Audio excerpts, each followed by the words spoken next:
What's going to be challenging, though, is that everybody's just focusing on AI right now.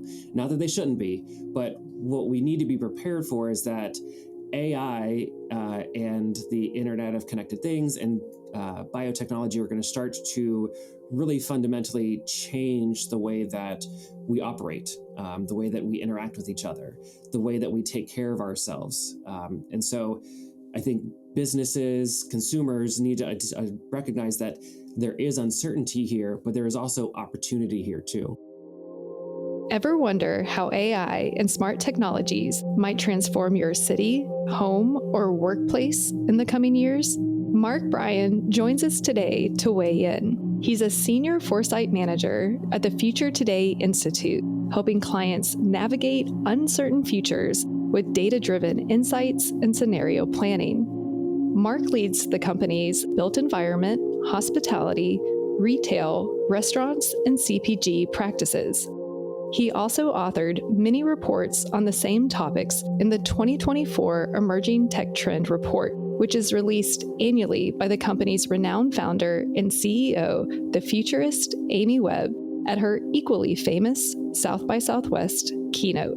With over 20 years of experience in the industry, Mark transitioned from commercial design to strategic foresight. His work spans the future of workplace culture, urban planning, smart cities, and the impact of AI on our physical spaces. Located in neighboring Columbus, Ohio, and after having fellow Future Today Institute colleague Sam Jordan on the show, I couldn't be more excited to bring Mark on to explore the future of our built environment and share his insights on preparing for the massive transitions ahead with you. In this episode, you'll hear Mark's perspective on how AI is reshaping architecture and urban planning, the potential of digital twins and smart cities, and the revolutionary impact of 3D printing in construction. We discuss the convergence of AI, the Internet of Connected Things, and new materials in creating more sustainable and responsive spaces. We also dive into fascinating trends like AI-generated materials, the future of shared public spaces, and the importance of data interoperability in shaping our cities. Mark shares his thoughts on balancing technological advancement with human-centered design and the need for proactive AI governance in businesses. How will AI transform the spaces we live and work in? Listen in to find out. Enjoy. But have you ever thought, what if this is all just a dream? Welcome to Creativity Squared. Discover how creatives are collaborating with artificial intelligence in your inbox, on YouTube, and on your preferred podcast platform.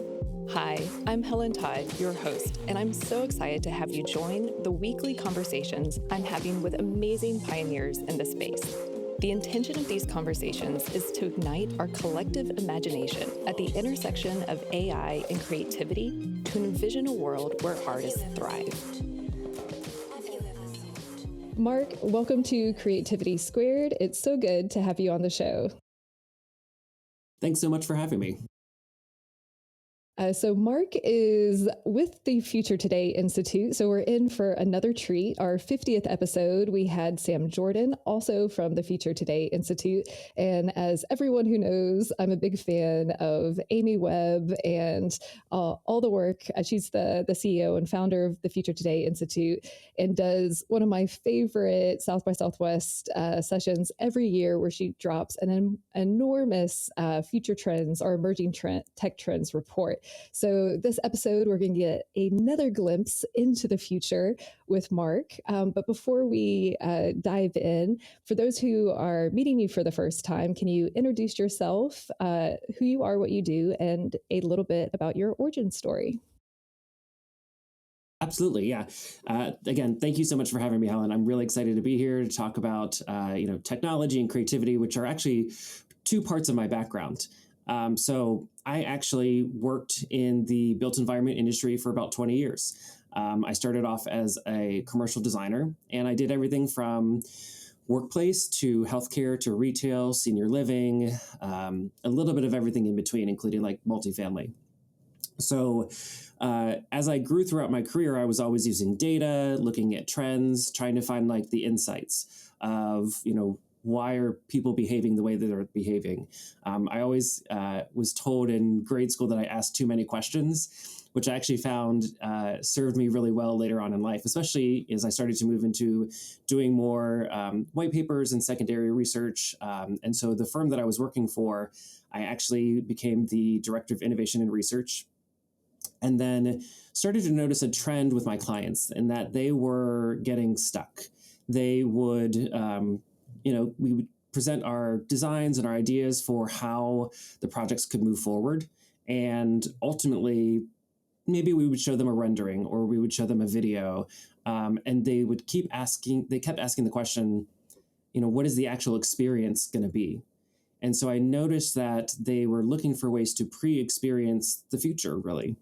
And so I started to do what any good nerd would do, which is try to throw data at a data problem, and ultimately realized that I needed to find another tool, another methodology.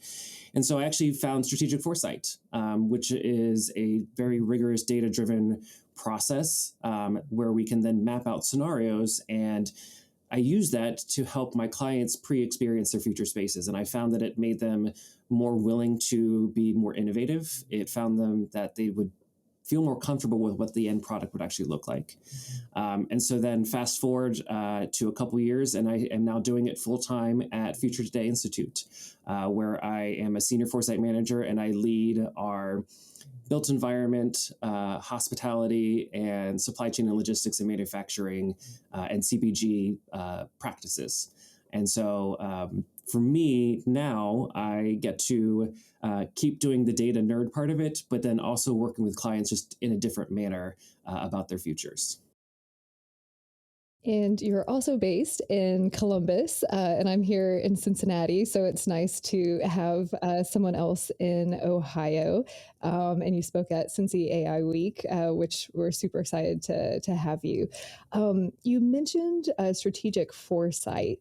So I want to come back to that because that's a big part of what the Future Today Institute does. And you mentioned how you were addressing data problems with more data, but one of the great things that you all do is the scenario so people can understand what's to come and not just data. So can you kind of talk about the scenarios and how that plays into strategic foresight and how those are used to, I guess, make the experience. I love how you said experiencing the future now, but how it makes it more robust than just sharing stats.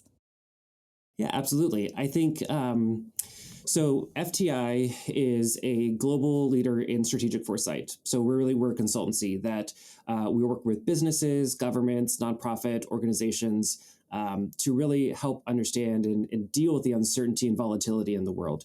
And the way that we do that is we do research. So we do customized proprietary research where we collect data, and then we use that data to understand what does that mean about today. So that's what we call trends. Trends are the things that we can know about the future right now. Um, Part of our process is then to map uncertainties. So what are the things about the future that we cannot know? Which really is something that a lot of leaders don't sit very well with. They don't like uncertainties, and they try to often use data to solve uncertainties, which can work. But often what we need to do is take both what we can know and what we cannot know and put that together into a scenario about the future. And those scenarios can look very different depending on the clients that we're working with. Sometimes clients want very white paper-esque scenarios that are very data heavy. And they're very long. Sometimes clients just want short, brief scenarios that describe an act, an event, or a day in the life. We've worked with some companies where we have created a scenario that is just about a certain type of interaction or about a certain type of way that a consumer would purchase. So kind of just scenarios depend. Sometimes people think they're these big, they have to be overly worked and very long and unapproachable. And that's not the case, because if that's what it is, then nobody wants to read it. For us, scenarios, though, are really just the beginning part of our work, because what we do really well, and I think better than anybody, is we then translate that into corporate strategy. because scenarios are great, but if they don't give you an action, if they don't give you a way to take what you've seen about the future and then bring it back to today's context, then it's a fluffy story. It may have a lot of data behind it, but it doesn't actually help our clients move forward. And so that's why at FTI, we talk about how we help our clients proactively own their future. And our scenarios, we usually are doing multiple scenarios with the client. It's usually never just one scenario, because if you're doing one scenario, then it's like you're trying to predict the future. And that's not what we're about. We're not trying to predict anything. We're really trying to help our clients be prepared for eventualities, which is why we explore uncertainties. Because really, if you think about time, it's not in a linear fashion. Time is more like what we think of as a cone, where all of these different uncertainties and trends can interact with each other to create kind of like a cascading effect that just grows more exponentially wider as you move further out into the future. And so what our scenarios enable our clients to really do is to examine those multiple plausible, probable, possible futures, figure out what are the key metrics for success that they could start to implement today, and then start to track those metrics today. Because the other reason that we are trying to help our clients is because we want to make sure that they know what it is that they should be tracking. I know there's so much uncertainty in the world, so I'm super excited to have you on the show to kind of help some of our listeners and viewers maybe be a little bit more certain about the possible futures. And I know Sam talked about it on episode 50, but for those who might not have heard that episode or maybe could use a refresher, one big trend is the tech super cycle. So can you tell us a little bit about that key trend? And then we'll dive into some of the chapters and trends that you specifically contributed to the trend report too. Absolutely. So, like you said, Amy presents and keynotes at South by Southwest every year, and we drop our massive trend report, which I know we're going to talk about here in a little bit. But so, as we're doing our research, we're always looking for what are the red threads, what are the key themes that we're seeing. And so in the last couple of years, we've really seen some leaps in technology, AI, of course, being one of them, but then also the connected ecosystem of things, so like connectables or IoT sensors that are connecting us all with more data information, and then biotechnology. And really what we're seeing is that each of these three technologies have become more of a general purpose technology.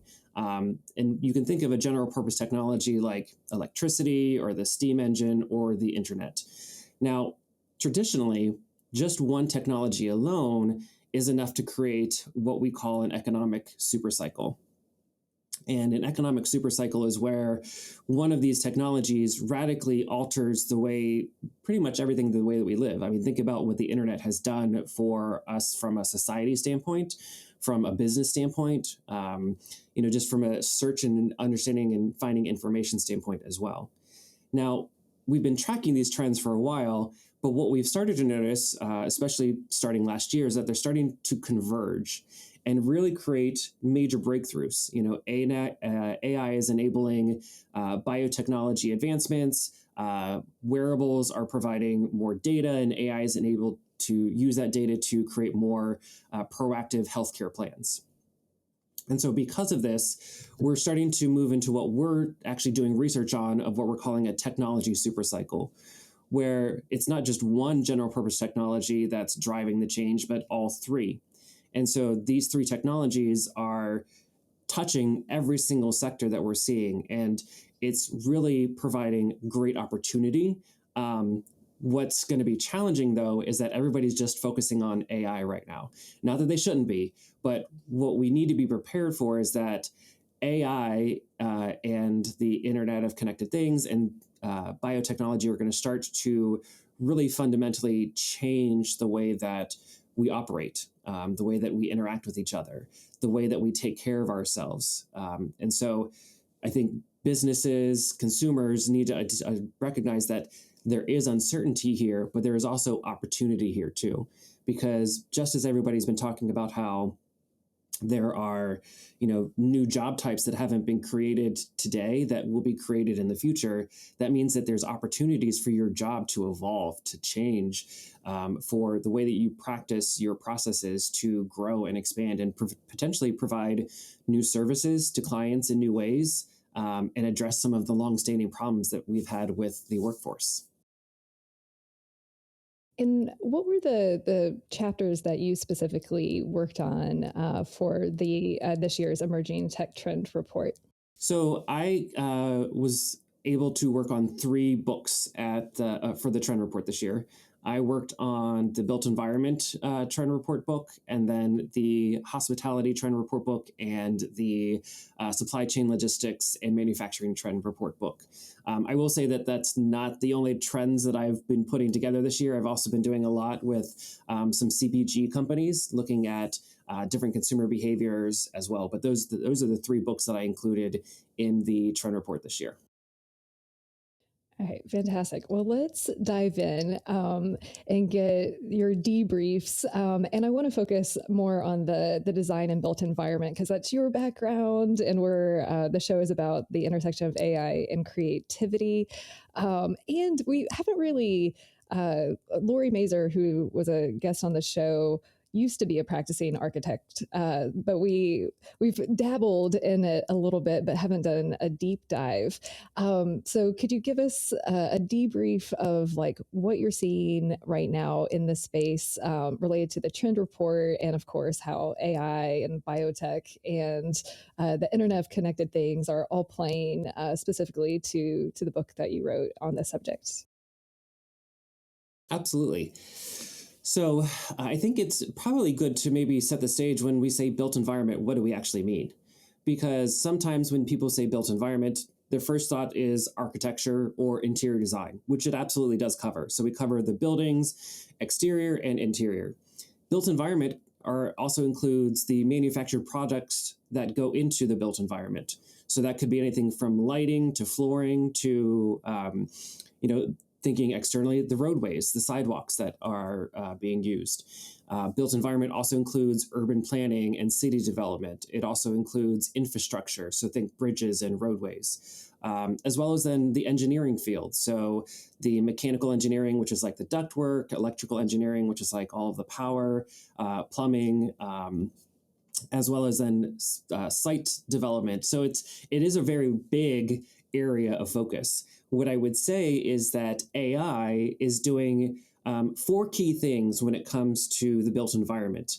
The first is probably pretty obvious, where it's really helping about automating the design and construction process. So we're seeing a lot of AI tools like Market AI and Archie AI that are being used to automate the design practice. And what I mean by that is it's being used to speed up the creation of like the blueprints or the drawings that are being used to create things, generating specifications, which are specifications in the built environment are we're going to specify using this type of lighting or this type of component or material, and then for synthesizing consumer insights.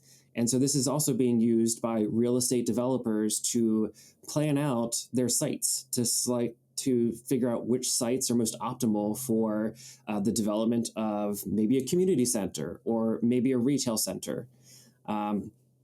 It's also starting to automate things like planning and scheduling, where it's optimizing the construction process for, when do things actually arrive on the site? When do projects go into production mode? So all of this is really leading to faster project completion and cost savings and just more efficient processes, which is good because, unfortunately, one of the problems with the built environment is that it is one of the most wasteful industries. It tops the chart along with like fashion and some of the other industries. However, AI is helping to make more sustainable and what I would say regenerative infrastructure. And what I mean by regenerative is that it actually gives back. So I've seen projects, and this is not AI related, it will be in a second, you'll see, where they are using solar panels to not provide a cost saving to the building, but to the to defray costs for Wi-Fi for the entire neighborhood. So that's what I mean by regenerative. It's giving back to the community that it sits within. Now, AI is being used to optimize these outputs. It's being used to optimize things like how much concrete do we use, or our carbon emissions, to improve things like water management. There's actually a tool called Concrete AI that is about more sustainable building practices. And so, again, we're seeing environmental sustainability with the use of AI. The other two things that they're kind of linked together that's happening within the built environment with AI is we're seeing a lot of predictive maintenance and urban planning, as well as digital twin and IoT integration. So I'm going to start with the digital twin first because it actually feeds into the predictive maintenance. So digital twins are the virtual replica of a physical thing. So there are digital twins for buildings. There are digital twins for roads. There are digital twins for entire neighborhoods. There's actually a digital twin for the entire world looking at modeling extreme weather patterns. And all of this uses AI. So it uses data that are collected through the Internet of Things like sensors to then plug into the digital twin model. So a digital twin is different than what some people may think of, is that it's not static. It's constantly taking in information. And so these digital twins are being used to create reports. So we're seeing a lot of firms and companies building digital twins of their developments, of their cities, of their entire building itself, so that way they can then monitor and predict when things might break down. We're seeing a lot of this in manufacturing spaces right now, predominantly because what they're using it is to track, is there a piece of equipment that's going to fail? I've seen digital twins for roadways to say when they are going to need to be patched and replaced. And so that's why they're really tied together. There's a lot of research institutes like the Korea Institute and Civil Engineering Institute that are researching how to create AI tools for urban management and safety. So using the digital twin to predict when there's going to be traffic congestion, when there's going to be potentially an issue that might cause public harm that they need to deal with. So that's kind of how AI is shaping the built environment. What I would also say is that a lot of companies are using it to iterate the design process, meaning that it's changing the way that the traditional practice occurs. So in a traditional design process, you've got site selection, and then you are designing the parameters of the building and the space, and then you're designing the space itself, and you're designing the user experience, and so on and so forth. AI is really being used to provide multiple opportunities earlier on and to streamline the efficient design process.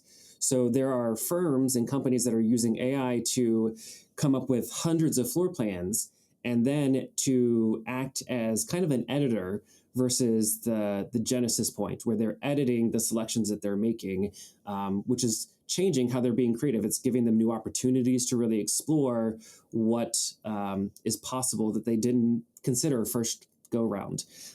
As well as, again, then to streamline, okay, so if I want to be more sustainable, maybe if I put into my AI model that we want to, reduce waste or use less or more sustainable materials, we can, plug that into the model, and it can give us either the product or the space that would meet those parameters as well. Thank you. That covered so much and different places that we can dovetail more into. But yeah, I feel like a big opportunity for any real estate developer when it comes to construction, if you can use AI to stay on time, Yes. or I mean, so huge opportunities.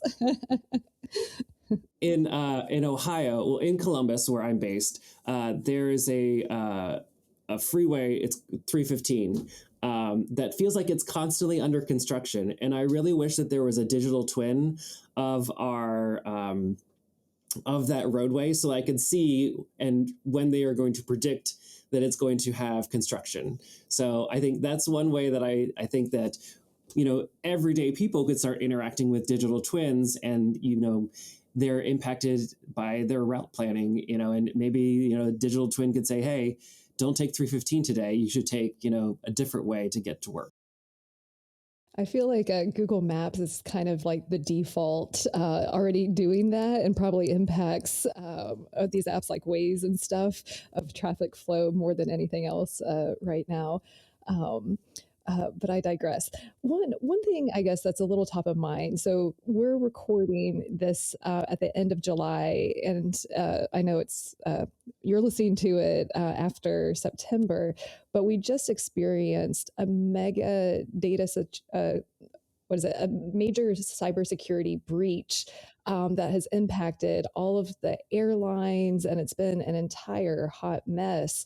And the more I hear of this tech super cycle of everything relying on the Internet of Connected Things and IoT, and all of this being more tech enabled than what we already live, what does that mean when stuff goes wrong with like these cyber attacks? Or how are you thinking about the Future State Institute? Because it seems like every all the opportunity is amazing, but it's so fragile, the system underneath, even though it doesn't seem like it is. It seems like more of these cyber attacks that it actually is more fragile than I think a lot of people realize. So yeah, just curious your thoughts because it's top of mind right now. Absolutely, yeah. I think it's kind of it can be scary. I think one of the challenges is that these companies are moving very fast. They are trying to be the first to market, and so sometimes not in the case that you're mentioning.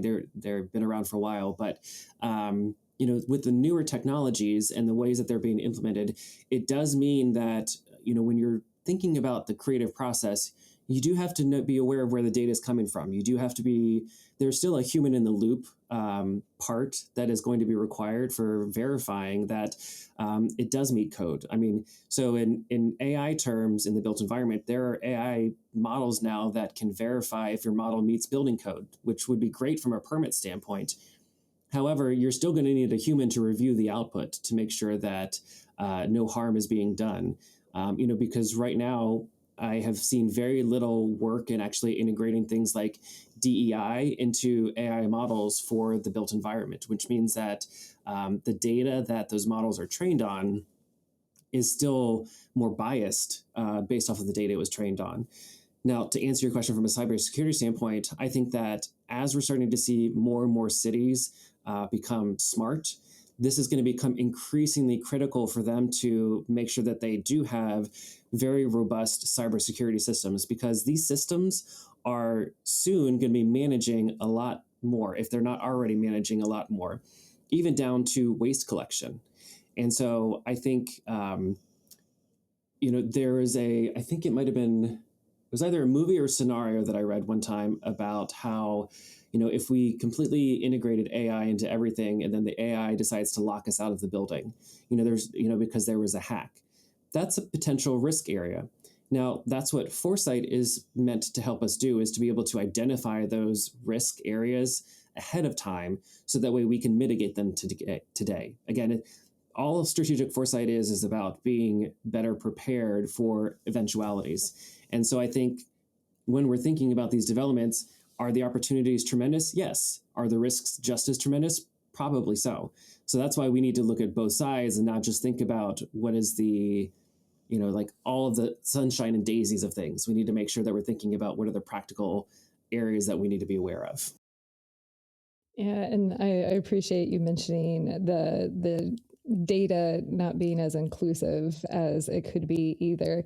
And right before this, we had a special series on data justice that came from the Data for Public Good. So if you missed that, I definitely recommend to go back and listen to that special series. Um, Okay, so you mentioned smart cities. I think one thing that's interesting, a lot of people in the US think we're so far ahead technologically, but when it comes to smart cities, we're actually very behind. So I was wondering if you could give us a glimpse at like what are some smart cities that are really far ahead, and that might be some trends coming to the US. I'd love to kind of get the pulse on smart cities and what's happening on that side of things. Yeah, I think we do have smart cities. or I should say, we have smart city initiatives within the United States. So a smart city is one that has really integrated AI, sensors and management processes. So the technology is really doing a lot of the management. It's doing a lot of the planning. So I think it depends on who you ask, but there's a smart city index, and I believe that Zurich is actually at the top of the list for smart cities.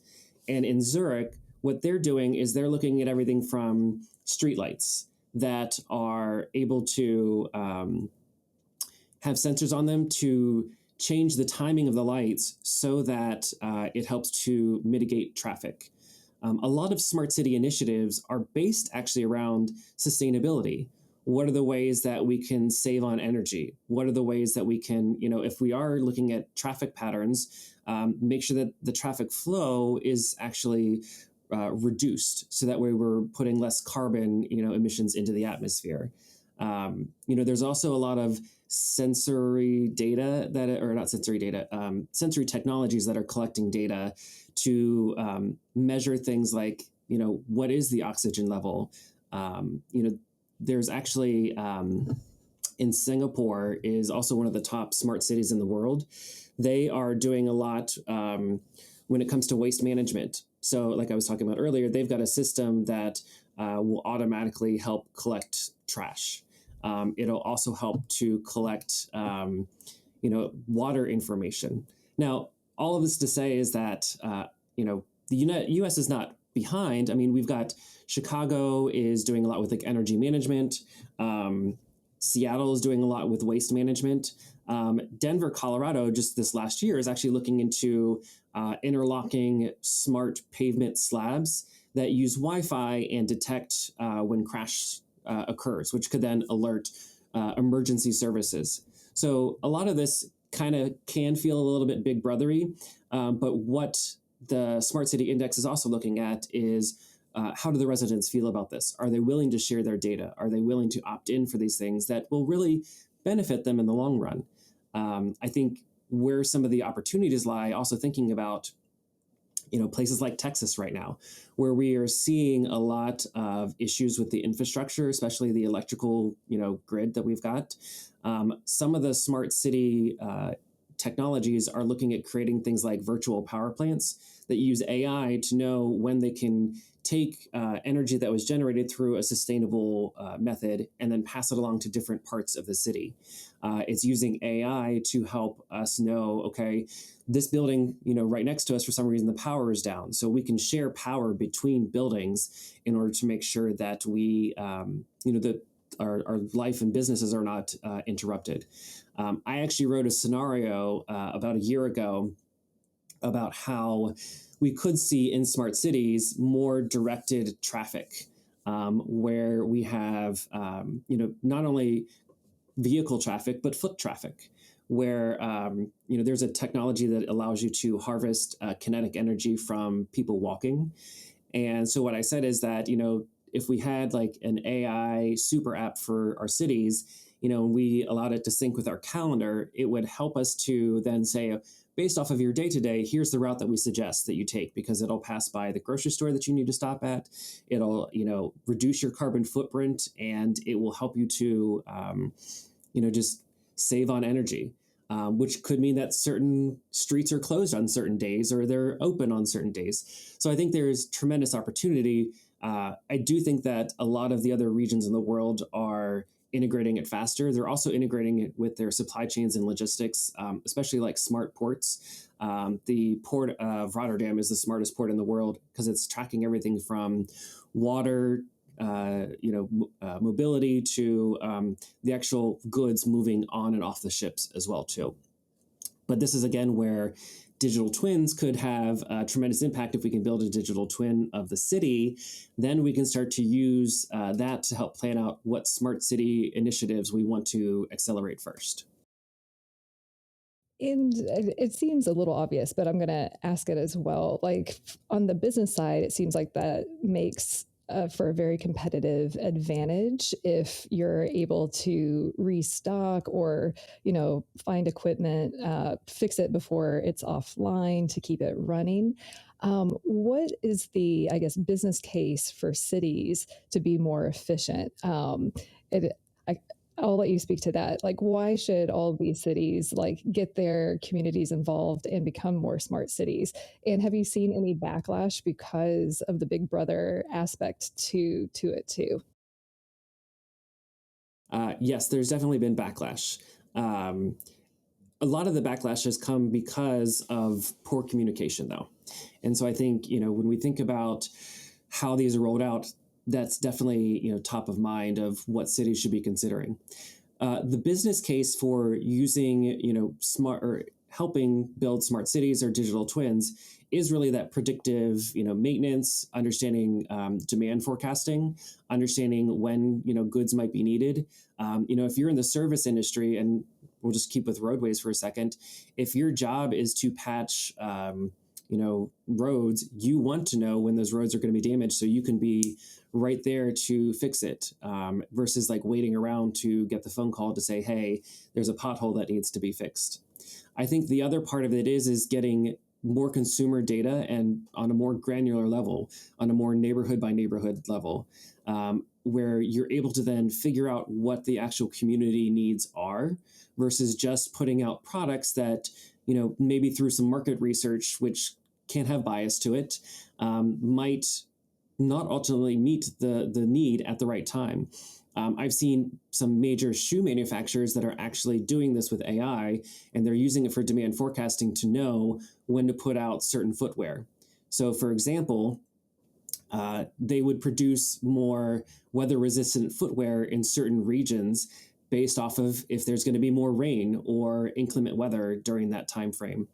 And that means that they don't have a lot of stock and backlog, which means that they can actually shrink some of their footprints in the warehouse, as well as it impacts their supply chain from a logistics and delivery standpoint. If you think about how one of the biggest costs is actually getting the good to the consumer, if they can predict that better, as well as route it better, that means that they're saving money.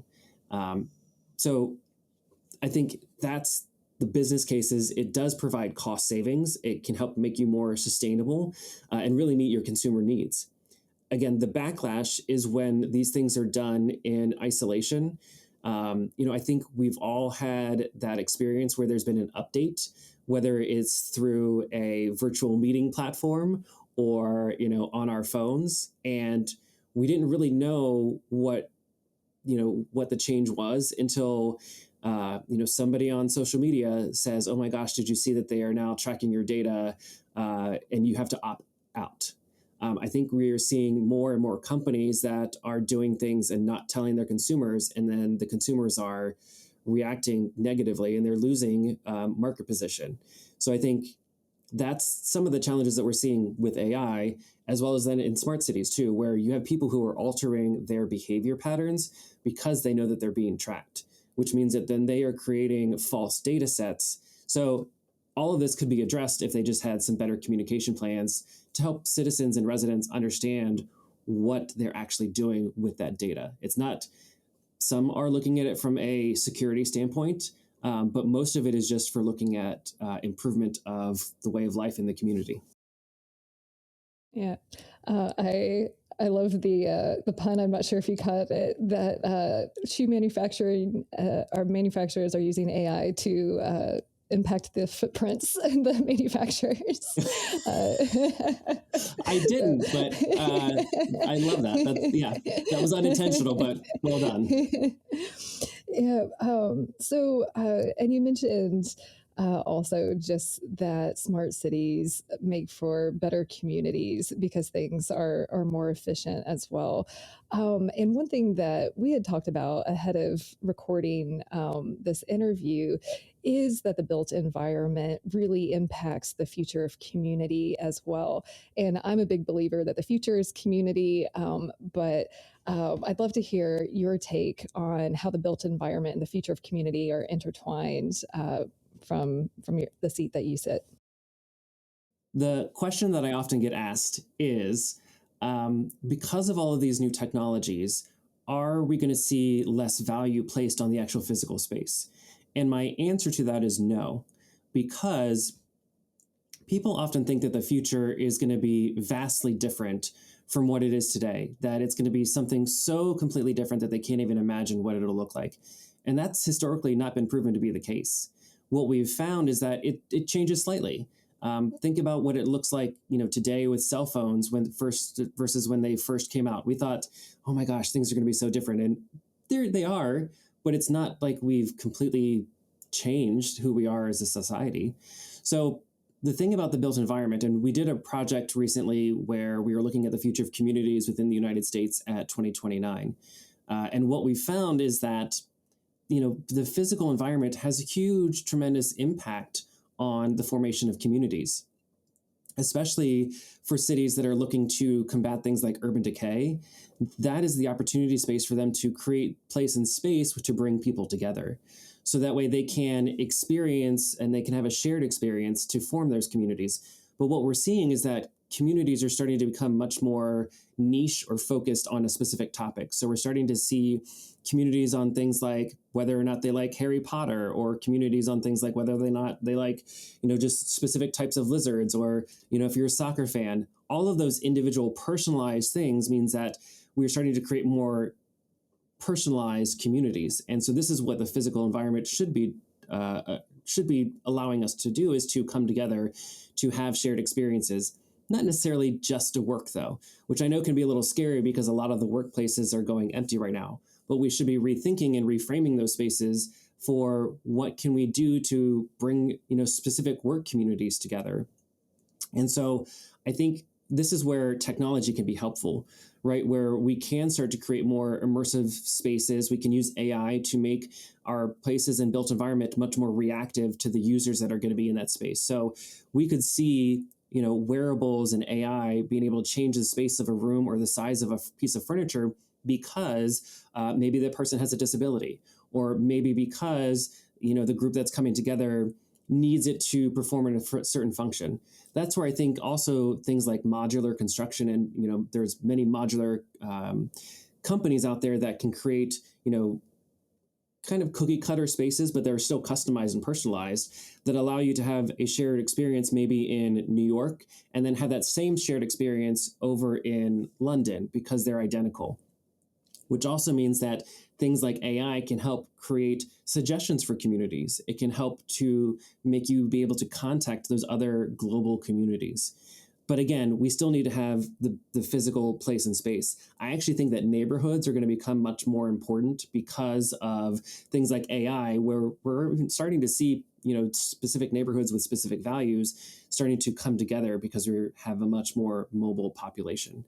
But again, I think AI and the future communities is really about enhancing public safety, creating better personalization, and allowing for more tailored living spaces to better meet individual needs.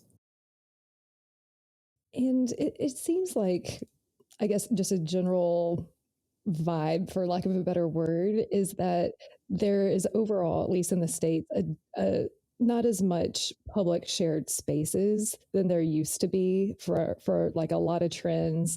And is that something that you already are seeing, like cities and different areas embracing more of these shared spaces? Or is that something that, I don't know, I guess, where are we at the state of like, I would love to see more just shared public spaces that are not just like sit in this coffee store and purchase, and then as soon as you're done with your coffee, get booted Exactly. out type of thing.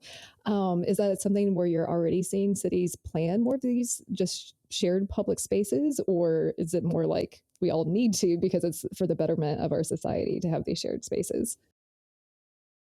It's the we need to moment, where we need to start creating these shared community spaces. We're seeing it actually a lot within the multifamily amenity spaces, where they're starting to realize that the amenity spaces are kind of like the shared communal areas within an apartment building. And so those buildings are starting to realize that the community should be able to take part of those shared amenities to bring people into the space and become much more used than they are today.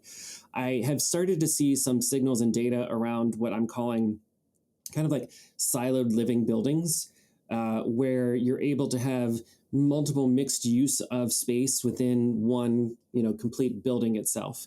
One of the things that I have been talking to a lot of developers and people in the built environment is creating those flex spaces that can be one function on Monday, maybe it's your dry cleaning, and on day two is your pharmacy. And again, that's where I think that modular construction can come into play to help make those spaces more changeable.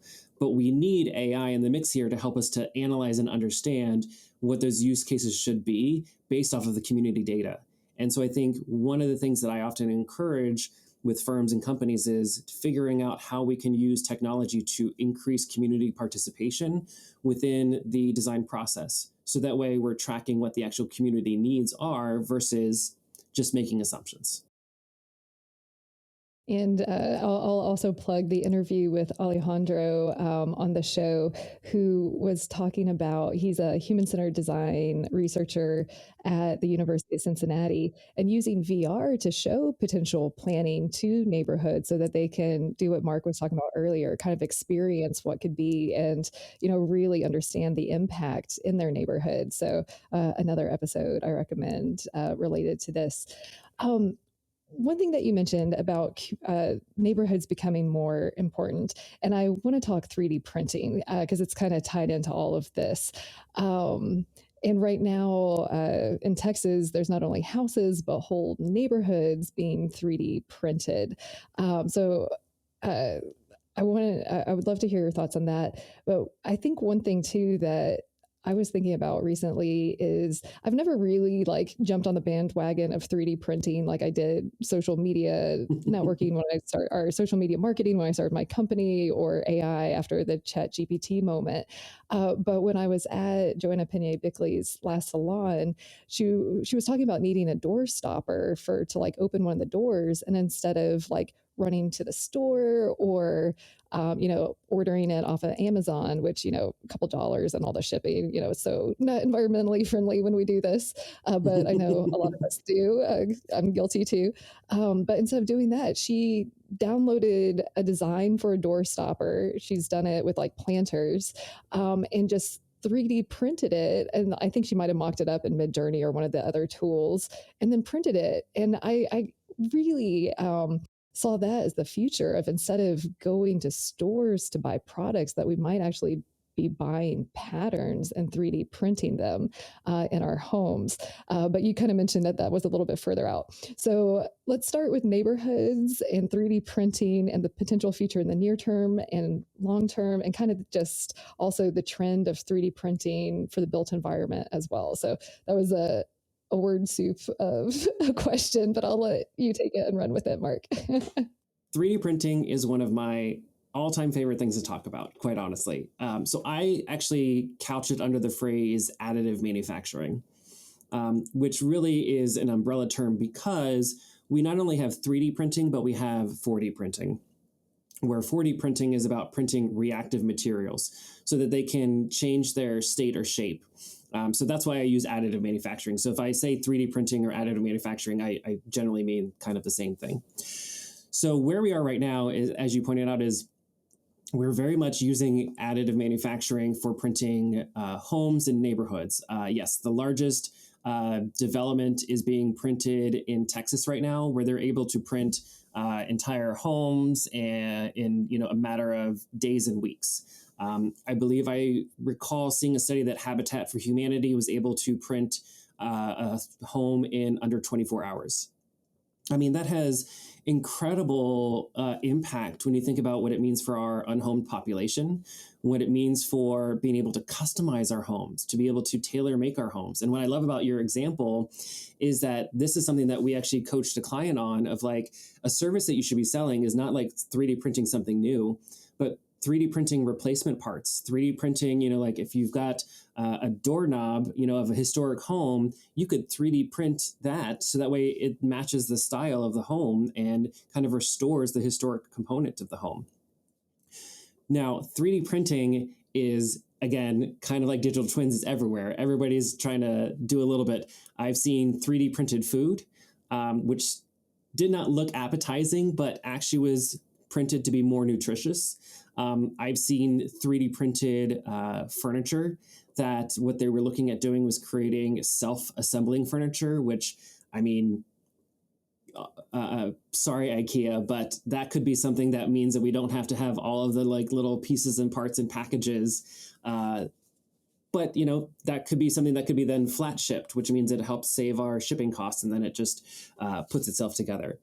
So the thing about it is that it is growing. It's growing in certain sectors, the built environment being one of them, but it's not really growing from a consumer adoption standpoint. We haven't reached the ChatGPT level of 3D printing yet.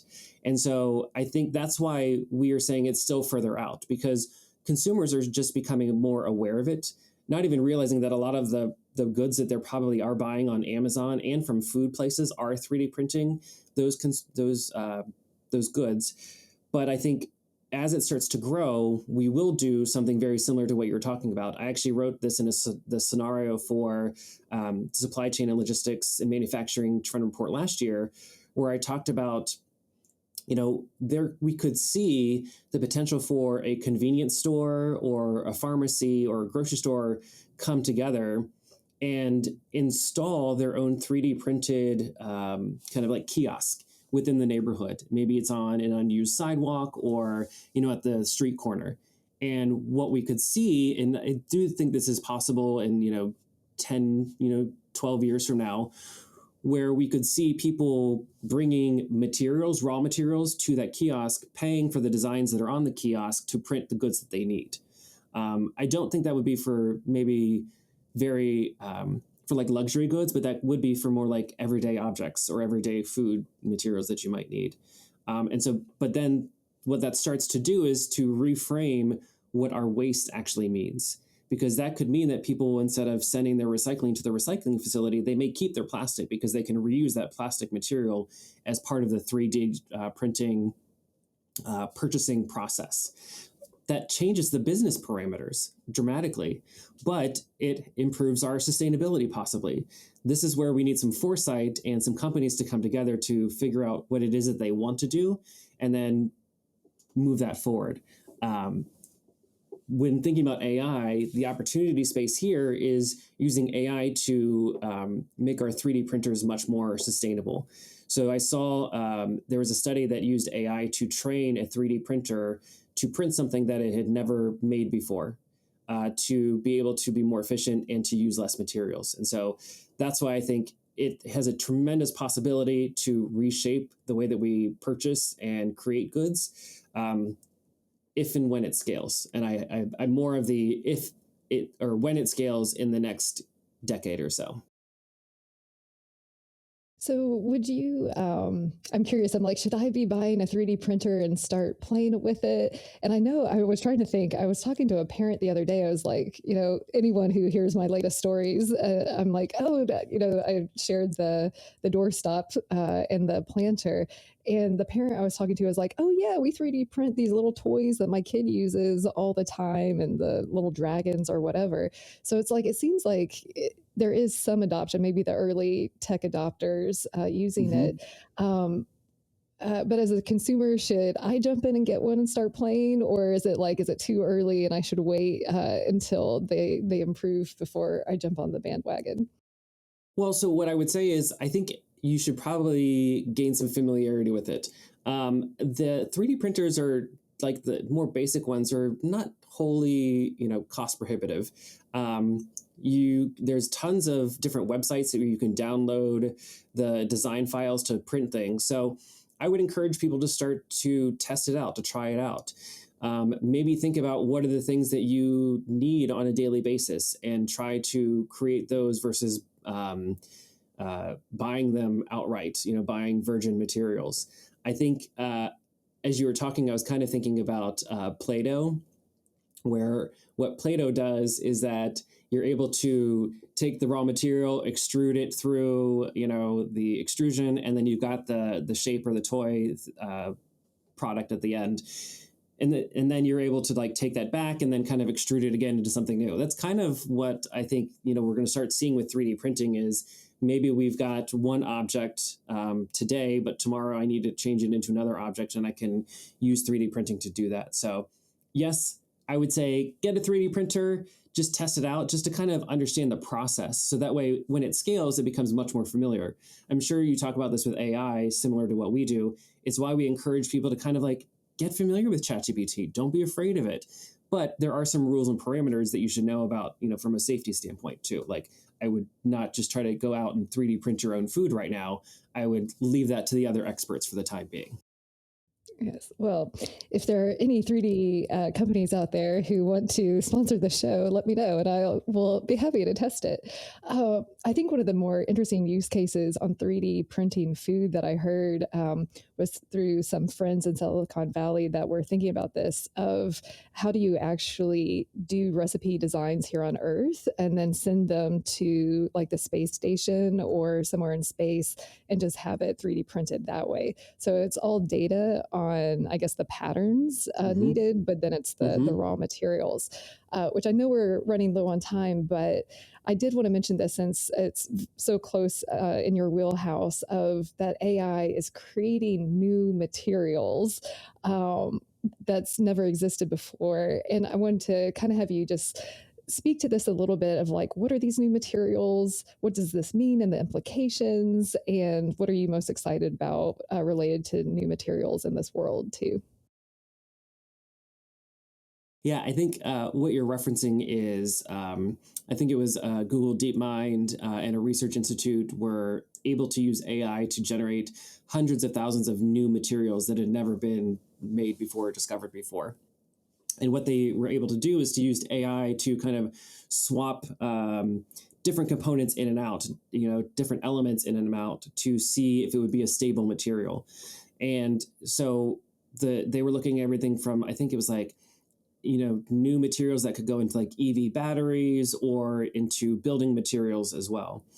And so I think this offers tremendous opportunity when we think about one of my other favorite topics is metamaterials. So metamaterials are smart materials that can change their shape or state or be able to self heal, like self healing concrete. So I think what's really cool about this from the built environment standpoint is we could use this type of 3D printing and generating new materials to create truly unique environments for people to experience that are one off. That, if we go back to that biotechnology, we could create new types of materials that help clean the air in our homes that maybe help address some of our regional allergies. And so these things make, again, personalization start to increase and expand exponentially as they start to scale. And so I think this could truly lead to more innovative projects, more innovative spaces, more innovative, city experiences based off of the unique materials, maybe the regional materials that are created in those areas based off of what AI tells them, hey, you've got a bunch of clay in your area. Let's use that to create this new type of material that we become known as, the clay city. And you mentioned metamaterials, and you've also mentioned regenerative related to positive benefits. Can you just, because I don't always want to assume that everyone knows the difference between regenerative versus sustainable. Can you just speak to what regenerative is related to this as compared to sustainable as well? Absolutely. So, and this is slightly controversial in the built environment, but I actually, again, use regenerative as a umbrella term. So, in the built environment, you have sustainability, which is about creating more sustainable places that are more environmentally friendly, that use less materials. You've got the circular processes and economy where it's about creating a cycle of kind of that closed loop where all the materials constantly are reused. And then you've got regenerative, which in my mind captures all of that, but then is also about giving back to that community. So that giving back takes on different shapes because it could be about giving back through energy. It could be about giving back through new types of job creation. And so that's why I lump regenerative, or I lump those other terms under regenerative. Thank you. Okay, well, we're running low on time, but there's a few more questions that I want to make sure that we get to. So, underlying everything that we've discussed is that tech supercycle that, is data and IoT and Internet of Connected Things, or the connected ecosystems, as I think FTI, the Future Today Institute, likes to call it. Um, how should we be thinking about it in your mind, in terms of data related to the built environment and some of the topics that we covered in today's show? You know, data is everywhere. I actually think that the built environment has more data than, especially on human behavior, than any other industry. And the problem is that we don't have a lot of data interoperability, meaning that we have data in different formats and different areas that can't speak to each other. And that's problematic because we do want to train AI on our data, but we have to convert it. And that's problematic again because that's costly. I also don't think that we have a lot of uh, data knowledge, just understanding the types of data that we have, and how data is being used. What I would say is that, sorry, I lost my train of thought for just 1 second. I had a tie there and then I completely bumbled it, because I was going to go into the digital twin. Oh, I know, I got it. So not only do we have these problems with data within the built environment, we're still collecting more data because we do have the Internet of Things, these connectables, these ecosystems that are creating more and more data. We are putting sensors into everything. There's a sensor in a chair for you to be able to tell you if you're stressed out and you need to take a break that's being developed. So we're collecting more and more data, but we're not using it to do anything. And so I think this is problematic as we are starting to see more digital twins built because digital twins collect data. Now, the future possibility is if we can get all of this to work out correctly, we can start to create digital mesh networks where we have digital twins that are speaking to each other. Because right now, digital twins are typically siloed. Even if it is of an entire city, it's still siloed. It's not taking in necessarily all of the other information from the digital twin of the building within that model that's been created. So I think we need to get better at harnessing our data. We need to get better at translating our data into things that AI can be used in a transparent and responsible manner. Because I don't think that I think we have very low data literacy within the United States, within the built environment, in terms of like what data we're already giving away, what data we're already creating, and what is being done with that data. Yeah, and I would say both on the people who are building, like to understand how the extraction of data can be just or areas for improvement, and on the consumer side as well. Just because you're creating AI doesn't mean that you automatically know all of the best ways to responsibly collect the data and deploy it as well. So I'll plug the Data for Public Good series one more time. um, Okay, so one thing that you mentioned before we started recording is short-term planning, because I know, we've mentioned a couple of scenarios that are 10, 20 years out, but what's one thing that, especially our companies and business leaders who are listening to the show, and we're already in Q3 of this year, it's like flying by, but what's one thing that they need to be thinking about either for the end of this year or going into 2025? So it's funny. I know this is about AI. We've been doing a lot of work with AI governance. And what's funny to me about it is that not a lot of companies are putting together a good AI governance plan right now. They're kind of being reactive. They're thinking much more short term, quite honestly, versus long term. And so we're working with an association right now on their AI governance handbook and what it means to them, what they want AI to use, what are the or to do, and what are the threats. So this governance is really about how to operate. It's not the strategy, and that's very different. There's AI governance and there's AI strategy. So I would highly suggest that if you have not started to think about either, you need to start, and they should speak to each other. Meaning, like the handbook should highlight the risks, and then the strategy should highlight the opportunity. So I would say just start to think about like a simple step is asking your employees, what are the AI tools that they're already using? What is their familiarity with things like IP, and intellectual property? And what does the use of AI ideally look like within the company? Those are questions that I don't think a lot of companies are asking because I think they're uncertain to themselves. because it's kind of that like double Dutch thing where they're waiting to get in at the right moment. And unfortunately, if they wait too long, it'll just be over. So I think they need to just kind of dive in, put together a task force, start to consult with some experts, ask questions, and to learn.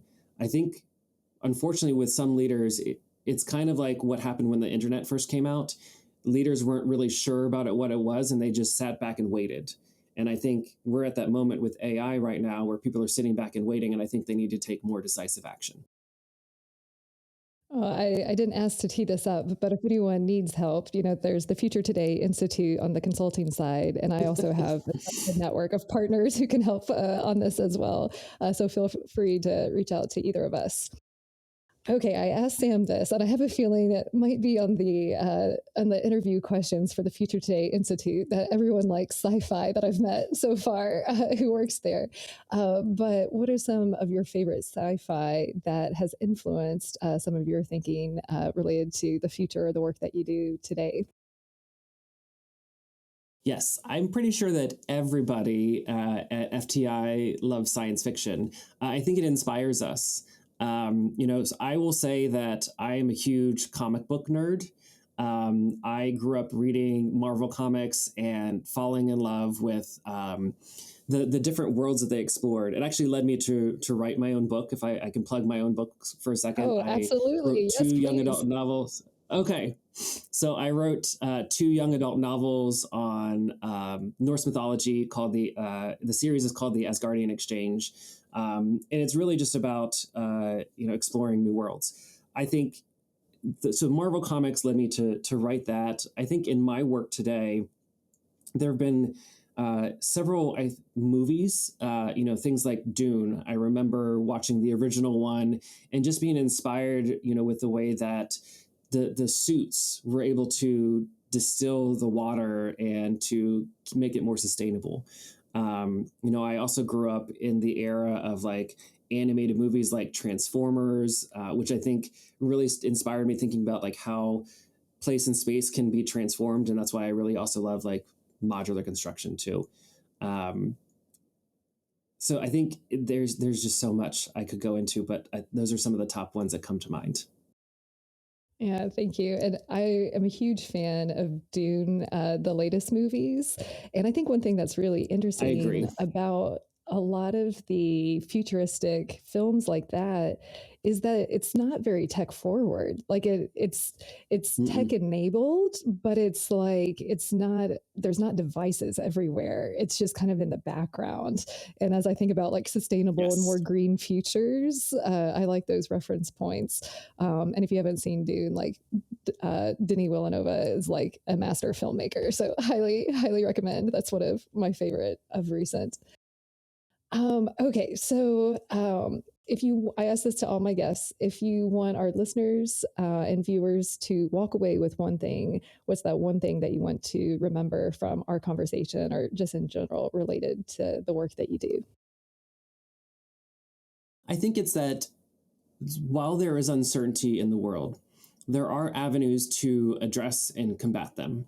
And it's okay to be uncertain. I think sometimes leaders feel that they should know everything, and that's just not humanly possible. So this is where, again, strategic foresight can really help play a role. What start by creating a list of what are the uncertainties that you're facing today, and then think about what are the ways that you could start to look for data that might solve some of those challenges or problems. Being reactive is not helping anybody. It's not going to help your business. It's not going to help you just plan your life. Being prepared will. So I think if you can start thinking about what the uncertainties are, you can start to figure out ways to address them today. And I think that would make our world probably feel a little less, or our futures feel a little less uncertain as well. Oh, so well said. If people want to get in touch with you or find the emerging trends report from the FTI, where can we send them? And if there's anything else that you want to make sure to include in today's conversation, here's your chance. Well, you can always find me on LinkedIn. Just search Mark Bryan and Strategic Foresight, and I should pop up. Our website is futuretodayinstitute.com. All of our reports are open, so anybody is free to download them. You just have to provide us your email address, and you can download all of our. I think there's 14 or 16 different books that we cover in that trend report. And then I think again, just I really like the kind of merging of the creativity and AI as part of this show, where it allows us to think about the opportunities for iteration and personalization. So again, this is an opportunity time to be thinking and investing in those strategies. Such a great way to end the show. So, Mark, thank you so much for all of your time and sharing all of your knowledge and insights with us. And because we're so close, I'm excited to meet you in the near future at one of our meetups or in one of our cities. But thank you again for being on Creativity Squared with us today. Yes, my pleasure. I'm glad to have another fellow Ohioan that we can connect and talk about all of the nerdy tech stuff that's happening in our world. Yes, there's so much more to nerd out on. Absolutely. Thank you for spending some time with us today. We're just getting started and would love your support. Subscribe to Creativity Squared on your preferred podcast platform and leave a review. It really helps. And I'd love to hear your feedback. What topics are you thinking about and want to dive into more? I invite you to visit creativitysquared.com to let me know. And while you're there, be sure to sign up for our free weekly newsletter so you can easily stay on top of all the latest news at the intersection of AI and creativity. Because it's so important to support artists, 10% of all revenue Creativity Squared generates will go to ArtsWave, a nationally recognized nonprofit that supports over 100 arts organizations. Become a premium newsletter subscriber or leave a tip on the website to support this project and ArtsWave. And premium newsletter subscribers will receive NFTs of episode cover art and more extras to say thank you for helping bring my dream to life. And a big, big thank you to everyone who's offered their time, energy, and encouragement and support so far. I really appreciate it from the bottom of my heart. This show is produced and made possible by the team at Play Audio Agency. Until next week, keep creating.